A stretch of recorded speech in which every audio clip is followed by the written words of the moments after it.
And from aircraft to drones, the future of drones is bright, and many consider it the form of transport that will replace the road transport system, even the delivery services.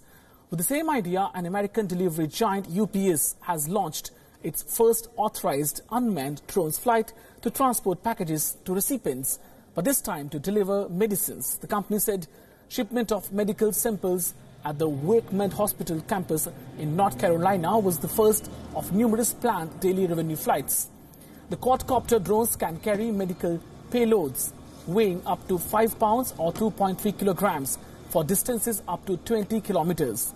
Currently, only option is through traditional courier service. UPS has teamed up with Metanet, which makes autonomous drones and already has operations in Switzerland.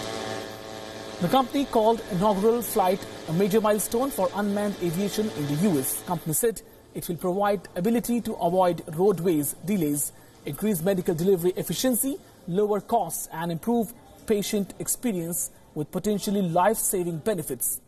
Following test flights last year, Federal Aviation Administration (FAA) and North Carolina's Department of Transportation both approved and oversaw the drone service.